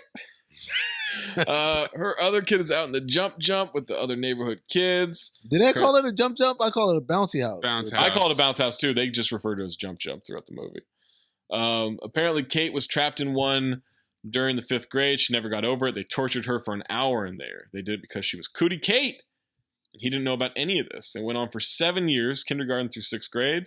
The family still fucks with her about it. When I was, I believe 2 or 3, I was at my uncle's farm and a chicken pecked at me. And so I have an... You fucked a chicken? It pecked at me. I was 3 also, by the way. So settle down, Mace. And so at the time, I was trying to salvage the last one I missed. And ever since then, basically, I have a very, very extreme phobia of live birds in general, but specifically chicken. Yeah. Like when chicken come around, like I hate birds. Oh my gosh, it's terrifying. They're awful. Yeah. Mary's new boyfriend is a pastor, Pastor Phil. They don't do commercial Christmas ways anymore. They do verbal gift giving. So mom wants to give more of herself to the church and Pastor Phil. Graham wants to pleasure her husband more often with her hand and her mouth. Graham. Vince says, did she just say that? And then they have Brad go next. He says, follow Graham with the hand stuff and what she does with the other stuff. Sure. I'd like to, with Kate, would be to vacation more frequently and doing it on vacation. He joins in on that. Courtney wants to give herself the gift of being pregnant. Mentions sneaking a cigarette. As she holds C-section. A baby, she holds like an 8 or 9 month old baby in her hand. Right. Yeah. And then they laugh at Kate over the idea of her thinking people want natural childbirth. Kate's checking if the baby shit his diaper. The baby spits up all over her. Now Brad's going to puke. He can't be around it. They're all worried for him and not for Kate. And he says, take it away from me. I'm sorry. I love you, but you got to get out of here. I can't breathe. I'm going to do it. Everybody keeps handing Reese Witherspoon babies in this movie. Fun fact, when breastfed kids throw up, it doesn't really smell that bad. It's hot. It's definitely like piping like sexy? Hot. No, it's piping hot. Like temperature-wise. Sorry, Mace. But it doesn't smell bad. It smells kind of like, I don't know how to describe it. It doesn't smell like vomit, like grown-up vomit. Let me say this. I don't like vomit. I don't like smelling or seeing vomit. Everyone freaks, oh my God, I can't smell vomit. I'm going to puke. Like, calm the fuck down and grow up, okay? You know, let me tell you a real ass fucking story that happened. I was on a flight to Miami to go do Le Batard show. You better have gotten puked on this flight. Oh, it gets better than that. I think it's better than that. And I had admittedly a very long night before and a very long travel day. And so I had a Jerry Seinfeld-esque streak of consecutive years of being on planes and never throwing up. Never threw up on a plane. like not since I was like 7 or something like that. And so we're landing and the turbulence is out of control. And I'm not scared, but it's definitely jostling me in a way that I definitely did not need to be jostled with the amount of alcohol I had in me from the night before. But I'm like, I just need something to take my mind off it. So I turn on the TV and I put on Le Batard Show. And this was back when they were doing the rejoins were prior moments in the show history. And that day, the rejoin was it Foxworth? Stugatz? Yes. Dominique and Stugatz, where Stugatz ate a picture of the Golics? Of the Golics to prove that he wanted to be a Golic. And then he took it out of his mouth. And Dominique said, let me get a piece of that, and tore some off and then ate it himself. And while he was like building up to do this, Dan was like, don't you do it. Because if you do it, I'm going to, like, he kept doing that. I'm going to, and everyone thinks he's faking it. No, and Dan is actually about to throw up. And Dominique ate it, and Dan threw up, and then I threw up. Wow. I threw up violently. Wow. And did you make the bag? Most of it made the bag, and it filled the bag, which was that bag's not big enough. It's not big enough. And do you know, and this was on the descent, we were fucking about to land. Do you know, nobody in my fucking row on either side, tissue, hey, here's a bottle of water I didn't open, nothing. They just sat there and let me fucking go gross over myself. And then when we landed, these assholes have the nerve to want to like kind of step over me to get to where the fuck they're going. Yeah, they want to get away from the guy who just puked all over the place. Yeah. All right. Kate's getting these bad old clothes to change into. Courtney puts some doubt in her mind about not knowing Brad enough. Mom tells Brad this is the longest relationship Kate has ever had with a man. Kate is cleaning her clothes, finds a breast pump, tries it briefly, then finds a pregnancy test, decides to take it. They show Brad pics of Kate with her lesbian friend and being fat as a kid. Nobody keeps pregnancy tests in the baby bag, because once you have a baby bag, guess what? She's trying to get pregnant again, Too late. Doesn't matter. No one keeps them together. The other thing about this is pictures of Kate when she's fat. Check out how fat Kate was, baby. That's Kate? Yeah, I forgot about that. She looks like Shaq. That's an absurd joke. But I laughed, so. As Kate waits for the pregnancy test results, her niece comes in and steals it, calls it her magic marker. No markers Tell in the house. the kid to get the fuck out as soon. First of all, lock your bathroom door. Right, yeah, that's something. I still don't get this thing in the movies where people don't lock their bathroom door. Well, it's a vehicle to make hilarity ensue. Well, that vehicle crashed. Because once the kid walks in, you tell him, get the fuck out of here, you little fuck. And then they just typically take the... Kid runs away and goes into the jump with the pregnancy test. Now she has to face her fear and go in there. She's being taunted by the niece.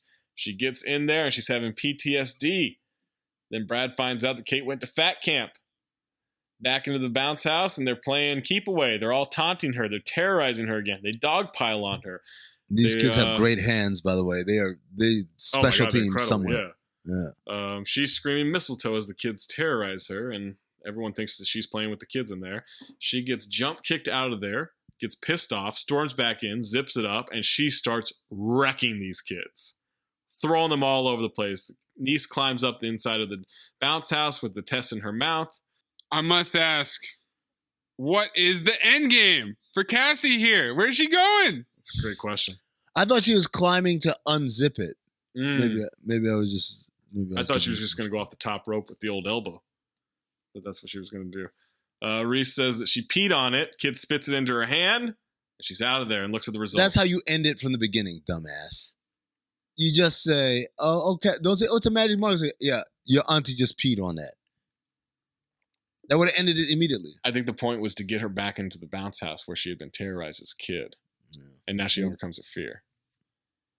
Now back in the bathroom, changed into her normal clothes. It doesn't bother me if you were like a really abnormally large child with lesbian tendencies, because if that was your journey that led you to me, I'm cool with it. What are you saying, lesbian tendencies? I saw the pictures of Joe.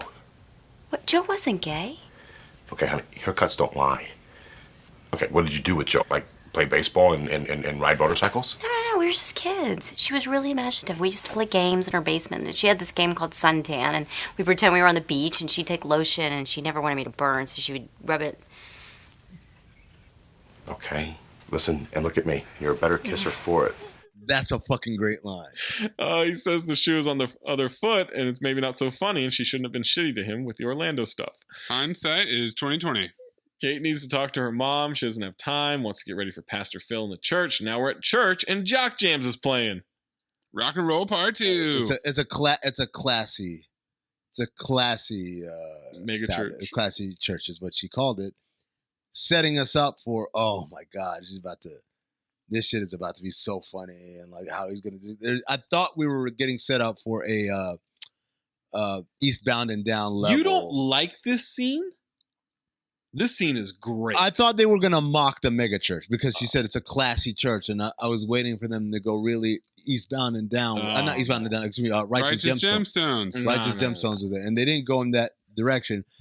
Are you guys ready to find out who I thought Pastor Phil was? Oh my God! Boy. Yes. I wrote, is that Sam Rockwell? What the fuck up?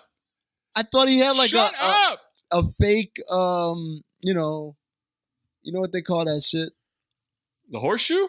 No, yeah, like the bald cap and then the fake hair and then kind of like a little bit of like makeup and stuff to make him look older. He looks a lot like Sam Rockwell, no? Wow, no. What are you talking about? Not even close. Do you know what Sam Rockwell looks like? Yeah. I just watched. You thought they took Sam Rockwell and put him in old man bald makeup to play Pastor Phil. Mm-hmm. Do I know what Sam Rockwell looks like? And then I started to wonder whether that's Sam Rockwell. What in the fuck, 2008. I just watched him in Richard Jewell the other day. He did a great job. No, he did well. Crowd is cheering for Pastor Phil. Brad and Kate are confused at this spectacle. He needs volunteers from Mary and Joseph for the play. Mom tells Kate to do it. Mom makes Kate do it, which means Brad is in too, despite not being stage trained. Furious applause. Kate is worried about the stage fright, and Brad is worried about how he looks. He's freaked out about the scripts and learning his lines and getting his voice ready. Kate's giving baby Jesus, which is a real child. This child is a blessing to the both of us. Really? Oh, what, you think I should do it bigger? Should I do it more? You think maybe like, this child is a blessing to the both of us, but not angry, inspired. Oh my God, there's so many different ways to play this thing. Can I ask you a question, seriously? My wife is pregnant, but it's not my child. But do you think I'm cool with it because God's the one that got her pregnant? Showtime, and acting is reacting, he tells her. Find your truth. I'm going to blow the roof off this bitch. They're digging his walk. Mary's supposed to wrap the baby in swaddling clothes, but they're not there.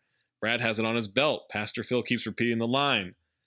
Brad says they're losing the audience. It's dead air out there. He says his line and people clap. They say amen. And he says to say her line. She forgot it. He says, thank goodness I memorized yours too. He flips his hair.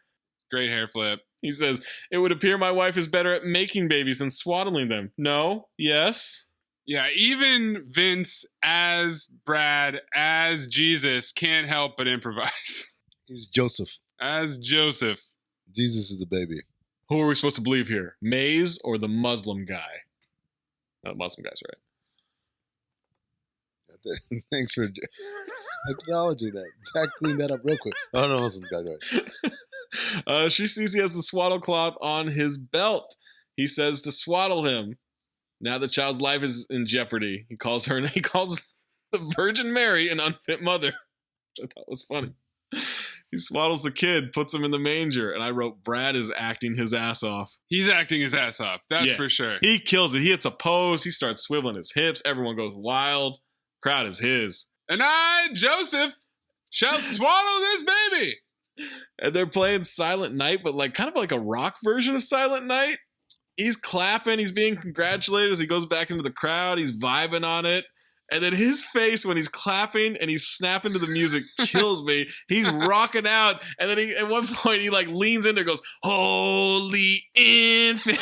Like he's into this moment. I can't believe you don't love this scene. I mean, this is Vince Vaughn. This is a great scene. Even if you don't like the movie, this is a great Vince Vaughn scene. It was okay. Now he knows how Celine Dion feels. Yes, as they drive away.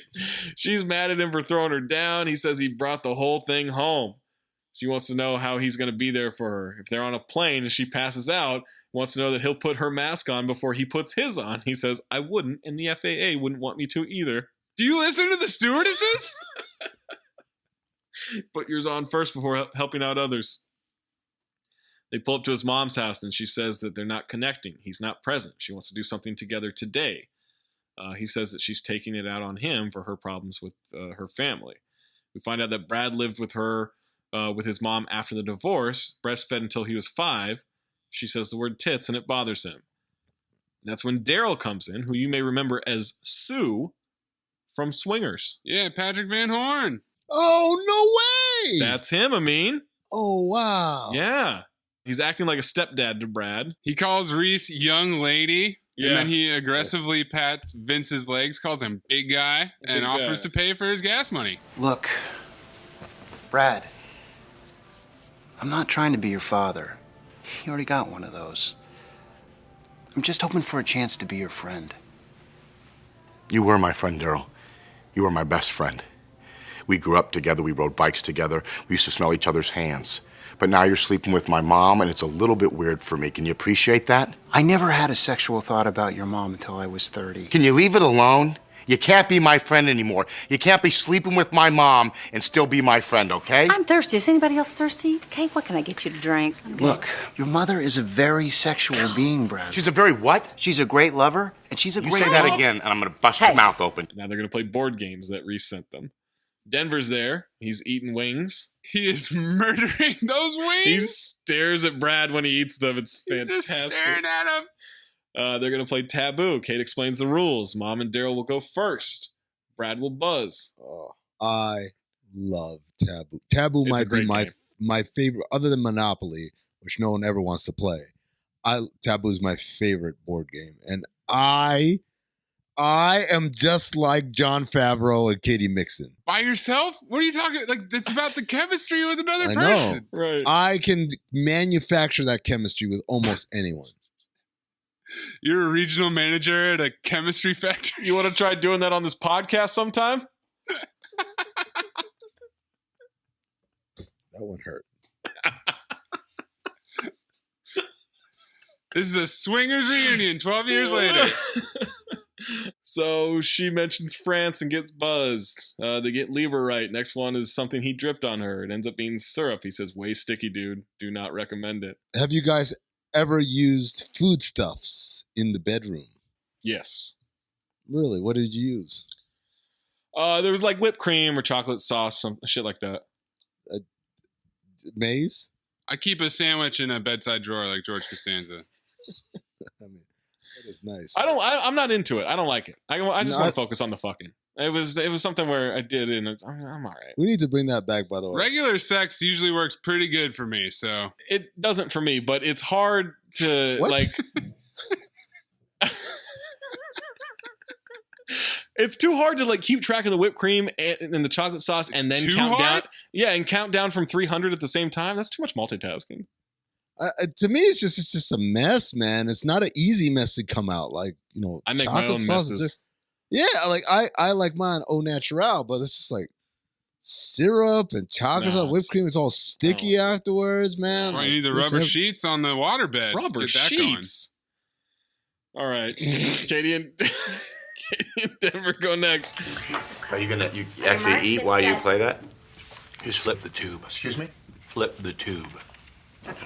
On your mark, get set, go. Capital of China. Hong Kong. Yes. Thing next to your bed on the nightstand. A sock. Yes. I helped you come up with this when you were drunk and you came home from the bar last Thursday. Alibi. Yes. All right. The thing I'm not allowed to wear to Supercross. Miniskirt. Yes. Me and you dry humping on the beach. A screensaver. Yes, baby. This game is so easy. The only man that I'm allowed to cheat on you with. John Grisham. Yes. Mexican dude. Ricardo Montalban. Yes. Time. Right here. Right here! They finish it off. He touches her pregnant stomach when they're making out, and then at the end he gives her a little slap.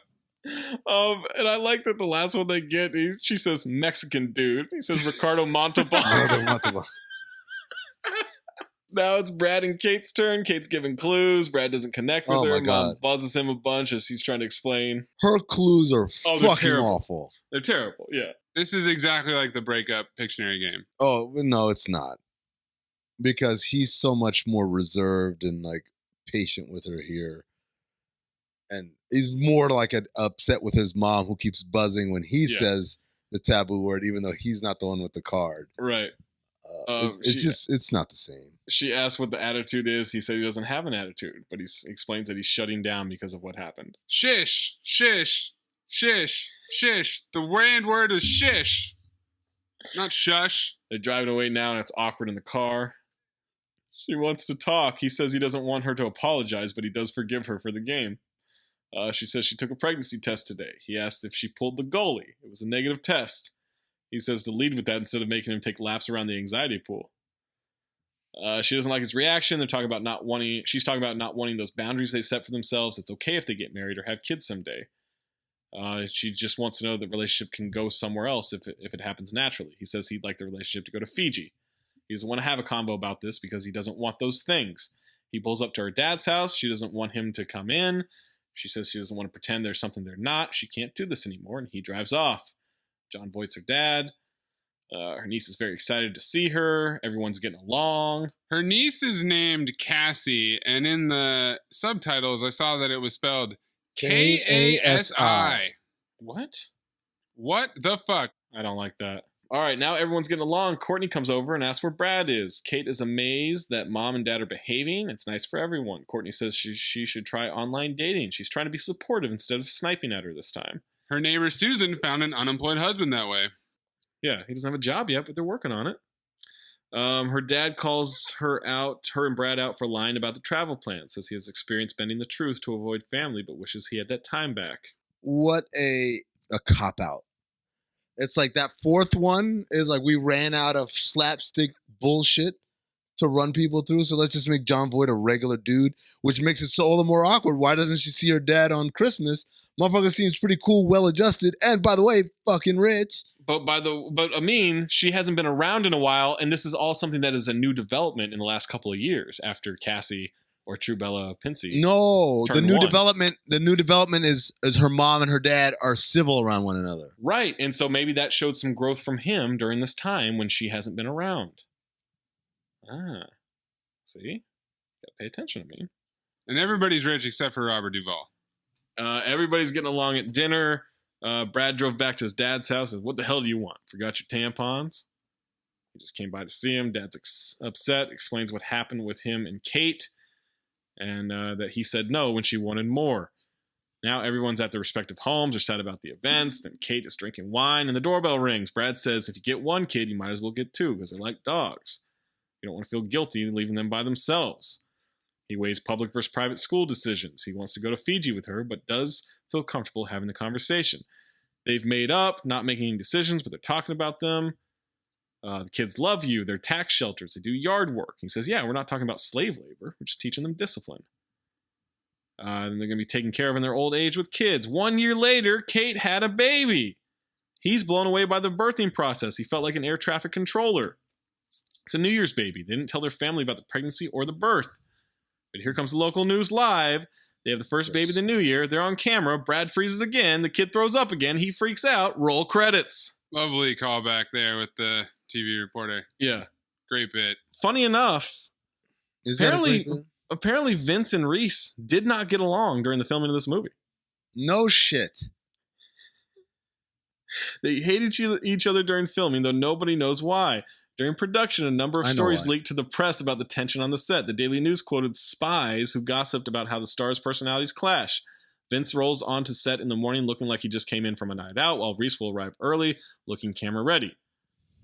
Then Reese tries to force Vince into blocking out each scene and running through their lines as Vince tries to convince her that he's an ad-libber and wants to play around and see where the scene goes. Oh, you mean a real actor versus a fucking fraud? Well, there are two very different ways of going about Wait, that. who are you calling the real actor? Yeah, that's Vincent Vaughn.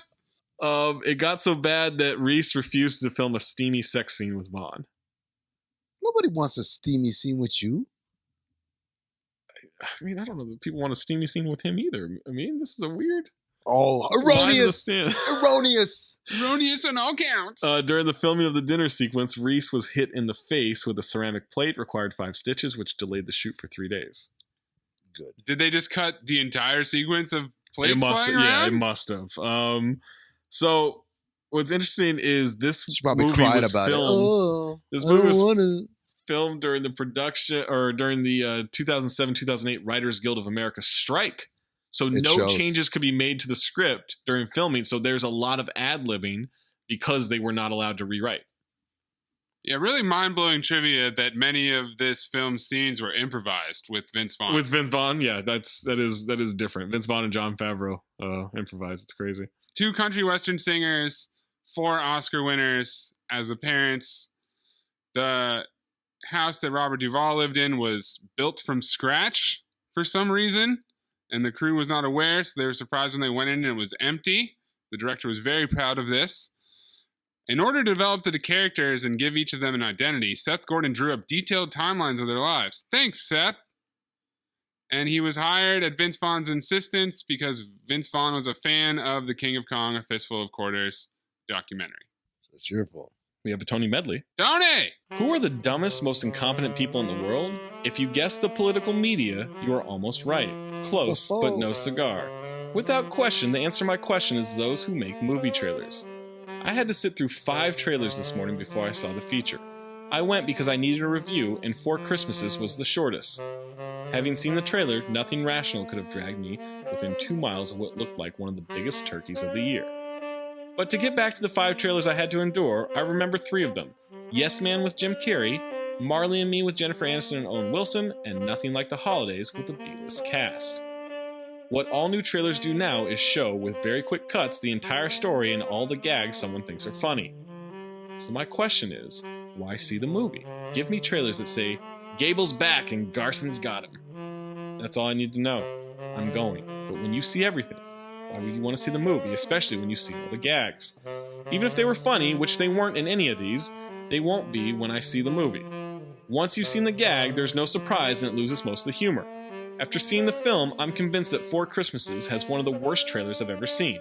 It seemingly does all the above, and the gags it shows aren't the least bit funny. They are awful.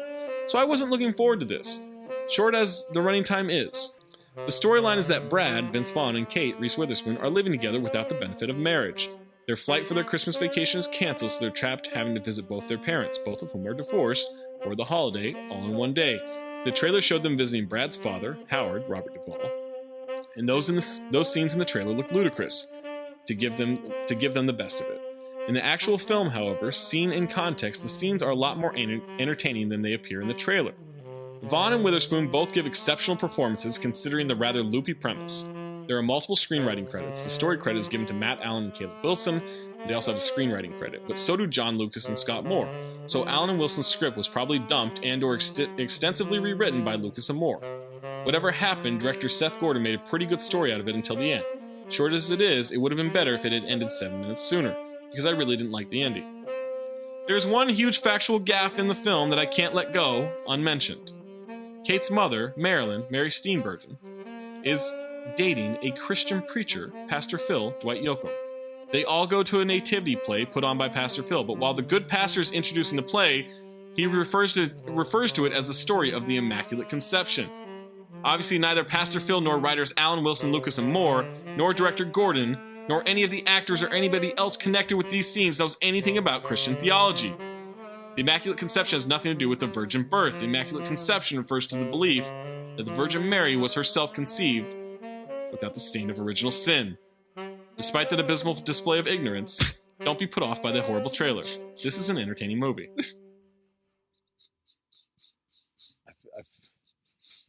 Are you fucking kidding me? I will say this. I don't love trailers anymore. I'm kind of with Tony on that one. I just love that he chose this movie to tee off on trailers for 3 paragraphs. Yeah. And then gave us a full paragraph on the Immaculate Conception. I mean, what did he rate it? 6 out of 10 based on that. Close. 7 out of 10. Jesus Christ, he really liked this movie. Yeah.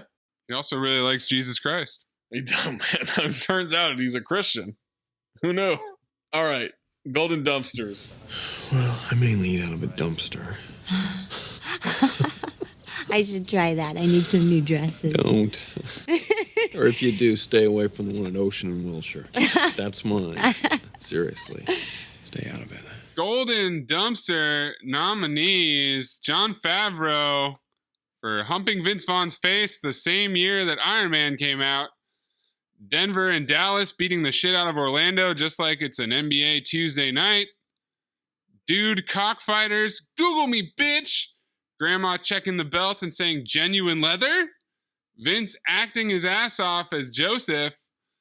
Patrick Van Horn dirty macking Vince's mom. And Favs and April Big Cannons crushing it at Taboo. Man, I'm torn between Sue from Swingers. That whole, I just want to be your friend, and you were my friend. That, and also the Taboo scene of Katie Mixon and Favreau. Oof. I'm gonna go with the Taboo. I love Taboo. So like whenever I see someone, and the fact that he's eating a chicken wing while he's doing this just took it over the top.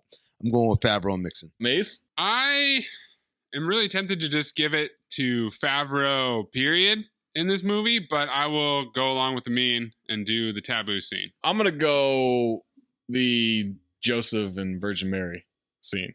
I think that is just one of the better Vince Vaughn moments in terms of just he completely commands that. He throws her under the bus. He buys into the crowd. It's definitely him as Joseph. Man, yeah, that was tough. I like that a lot too. That was some good scenes in this movie. Yeah. So yeah, phobe or file. Oh, I guess I technically picked it, right? Technically, you picked it, motherfucker? I technically picked it, motherfucker. I've seen this movie probably like 5 or 6 times at this point over the years. I enjoy Vince Vaughn in it. I recognize that Reese Witherspoon is really good as an actress, and so I don't understand any slander going her way with this stuff, even though it's not her best performance. The UFC dude cockfighter roles from Jon Favreau and Tim McGraw are fantastic. I think a lot of the supporting characters are pretty good. I think the ending is super weak. It feels like they didn't know how to end this thing, and so they just kind of lazily did it. But I'm in. It's a file. You know what? I won't lie. Knowing now that the writer's strike impacted it makes more sense as far as why the ending was so bad, and why the middle was so bad, and why the beginning was so bad. Yeah. Having said that, it was so bad though, so it's gonna be a phobe for me. Wow. Maze? Wow. Wow. Wow. As a child of divorce, Uh-oh. born in San Francisco, I really just connected with this movie on a deeper level than either of you two ignorant sluts would imagine. Whoa. Why am I ignorant? Why am I a slut? Vince Vaughn has his fat ball and his fastball in this one. He forgot his fastball for Fred Claus. He left it behind in Chicago, but he brought it with him to the Bay this time. Jesus scene is great. The Taboo scene is great. I got a kick out of Favreau kicking the shit out of him. I'm going to file it. I'm shocked. I am shocked. Why? I thought for sure we were all going to be on the same page that this was a terrible movie. I'm staggered that you guys enjoyed this. I'm legit staggered. I'm legitimately confused as to why you dislike it so much. This movie is way closer to the breakup than it is to Fred Claus. Oh, no. Don't you dare. Don't you dare. Dare. This movie is nowhere near the breakup, first of all. Second of all, it's not even close to Fred Claus. I didn't say it was close to the breakup. No. I said it was closer than Fred Claus, which is a dog shit movie that only I had the courage to phobe. 4 Christmases or movie 43? 4 Christmases. 4 Christmases? Not even You're close. What are you talking about? It's not even close. You're wildin'. Movie 43 was better. No. Yeah. You're out of your mind. This is something where you fell asleep and now you're just leaning in. And you just hate Reese Witherspoon. You guys phobed A Million Ways to Die in the West, which is a legitimately funny movie. Too long. This is also in the sweet spot, man. Like with you cut out the credits, we're talking like an hour and 22 minutes. Woo! File me, baby. Merry Christmas. Yo, fucking sick. Next time we make love, you introduce me to Jade.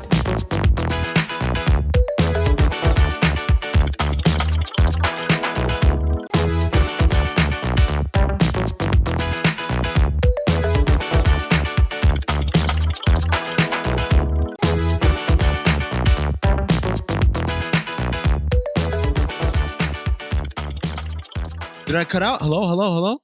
Hello, hello? Can you hear? Hello, hello? Hello? Can you guys hear me? Hello? Hello, hello? Hello, hello? Hello, hello? Hello? Hello, hello? Hello, hello, hello, hello? Hello? You guys can't hear me for real? Hello? Hello, hello?